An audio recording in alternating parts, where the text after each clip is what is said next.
Hey everybody, welcome. We've got Robert here with an audiobook sample, looking for some tips on are we rushing, are we not, how's the pacing, etc., etc. So we'll take a listen and give some feedback. If you want to send something in, hit that form in the description. It's free. If you want to jump the queue and not have to wait as long as our friend Robert here had to wait, you can join the Booth Buddies down below. Channel membership here supports these efforts. You get priority access to this feedback, and you can submit more than once. There's coaching on my website if you'd prefer. Robert, let's take a quick listen here.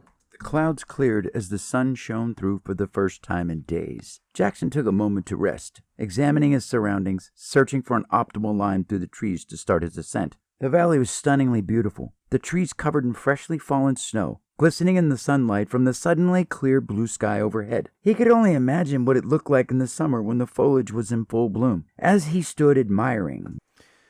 Pausing, Robert, because to answer your questions, you're going too quickly and you're not breathing at all. My suspicion is you just edited all your breaths out. Everybody here. PSA, do not edit out your breaths for audiobooks. There are very few instances where you, the voiceover artist, should be editing out your breaths when the client asks, or that's really it, I think. In most cases, if you're sending the audio off to an engineer, they're going to know what they want to do. Don't edit out your breaths. But with audiobooks, I say this a lot, breaths are part of your storytelling toolkit. Breaths can inform pacing. Breaths allow the listener to breathe with you. Breaths give images space where you can digest the things that are being shown to you in your mind's eye. So if you just delete all that space, I have no time to ingest what you're hearing. So Robert, what's happening with this is because I suspect you've deleted all your breaths out, I just, after a while, stop listening to, frankly, any of the images that are coming across. And I just start spending most of my energy trying to keep up. And for me, trying to quell the anxiety of like, man, is this guy going to breathe ever? So don't edit out your breaths. Use the breaths. And as an example, if you're performing an audiobook and there is a section that you want to move kind of quickly and you've got this sort of speed moving through things, images are flying at the listener, and then I breathe, I can have a nice moment of suspension that is really interesting, and it does a lot for the listener. So if you've got something like that, you can use the breath to space it out. Another really important instance where breath is valuable is if you lay out a lot of information. So if it's in a fiction book, you have really dense exposition. This family begat this family, and the political tides of war were turning in the world of Austeria, and everything was moving in these ways. Armies were moving in from the west. If I breathe at the end of a really dense phrase, it gives the listener time to ingest that information, as it were. So let's pick up here, and we'll listen to the end this time. Glistening in the sunlight from the suddenly clear blue sky overhead. Pausing, I lied. In terms of pacing, so that was all about breath. You can take the time with your breaths. In terms of pacing, what a lot of folks have in their mind when they're starting out is if I go slowly, then the listener is going to get bored and move away. They're TikTokifying themselves in their narration, thinking that they got to move at the speed of light. Not so. If you're talking to someone and you're invested in communicating with them, and you're good at communicating with them, that will hold attention. And if I don't trust that I can hold your attention and I just start moving quickly because I feel like I'm going to lose your attention if I don't move fast, then I, as a listener, counter to your impulse to talk fast to keep attention. And I don't know if this is what you're feeling, Robert, but for the sake of argument, if I'm talking fast to keep someone's attention, paradoxically, or ironically maybe, the listener is going to tune out, or at least I will, because I am like, dude, I don't trust that you trust yourself in the telling of this story. Whereas if somebody comes in and tells me a story with intention, they can take as much time as they want and I'll trust them within reason. If I give a 5-second pause without reason, it may be difficult to sustain that with an audio only type thing. But hold that space for yourself, take the time you need, and allow the images to rest out. So with this image in particular here, glistening in the sunlight from the suddenly clear blue sky overhead. glistening in the sunlight from the suddenly clear blue sky overhead. We can take our time with that if we want. He could only imagine what it looked like in the summer when the foliage was in full bloom. As he stood admiring the winter wonderland, a sound like a branch snapping startled him. He crouched down.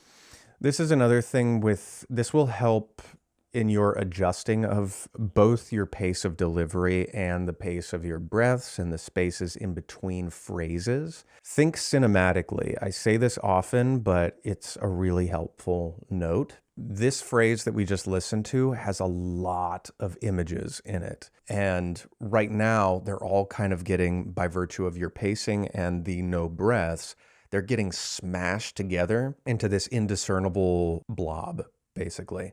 And if we pull them apart and let them be their own images, be their own colors, then we can hear and see those different things in their own right. Basically, right now, you've got the different images being like blue, cyan, magenta. And because we're moving so quickly, they're just getting smashed together into a, gray. And if we pull them apart, so let's listen to these phrases one more time. He could only imagine what it looked like in the summer when the foliage was in full bloom. Even that's two phrases. He could only imagine what it looked like in the summer when the foliage was in full bloom. So let's pull that one apart. What it looked like in the summer when the We'll put a little pause there. Full bloom. We'll give another pause there. And right now I'm just putting sort of arbitrary pauses. As he stood admiring the winter wonderland. I'm putting basically arbitrary pauses as an experiment to give these images a little bit more space. So let's see where does this start? Glistening in the sunlight from the suddenly clear blue sky overhead. He could only imagine what it looked like in the summer when the foliage was in full bloom. He could only imagine what it looked like in the summer when the foliage was in full bloom. As he stood admiring the winter wonderland, a sound like a branch snapping startled him. That's the before and after, and we can be even more extreme here by adding even more time. He could only imagine what it looked like in the summer when the foliage was in full bloom. That pulls it apart, and I get time to, in the summer, when the foliage was in full bloom. That's like a separate memory image almost, because we're in winter right now. As he looked out on the winter wonderland, it's so beautiful now, but what would it look like in the summer when all this is in bloom? They're kind of different images in this character's mind's eye. Let's keep listening to the end and we'll see what we can see. A sound like a branch snapping startled him. He crouched down, reacting on instinct as he froze, listening intently. Bits, can you run a scan for movement? Affirmative. I am detecting movement approximately 270 meters to the east. Can you identify? Negative. Negative you can't, or negative you're not permitted to say. So with dialogue like this, same thing applies in terms of the pacing. You're doing an okay job shifting between the two voices, but because they're so close together, it's hard for me to discern which one's speaking when at first blush. It should be easily apparent to me as a listener without having to exert much effort. But if the two voices are still pretty similar and they are smashed together tightly, can you do a scan? No. Can you do this? No. Can you do that? No. Just by giving a little bit more space, can you do a scan? No. Can you do this? No. It helps me to shift the camera in my mind. Sidebar on this, and this will be the last note that I'll give. So in the narration of this, at the beginning, I don't really know what type of story we're listening to. Part of that is just because I'm contending with the rushed pacing mostly, But as you adjust your pacing and you take more time with it, help me understand what kind of story we're listening to, because the images there are so beautiful and painterly almost. The morning sun, the winter wonderland. I wonder what this would look like in the summer. And then we shift gears entirely to, can you do a scan? The sound makes me jump, and then it's, can you do a scan? And we're in this like sci-fi world all of a sudden, which is not what I was expecting. And you can do one of two things here. One, you can lean into this character's losing themselves in this landscape for a moment, looking at how beautiful everything is. Wow, look at this. And then they hear this sound and shift back into soldier mode, operative mode, whatever this person is. And you can lean into that shift. Or, so the other option is we can infuse that space with that sort of soldierly, sci-fi-esque energy, where the imagining of this place and how beautiful it is tinted ever so slightly with the threat that this person is looking for in this moment. They're clearly anticipating some sort of threat from somewhere. Sound happens, do a scan. What is that? We jump.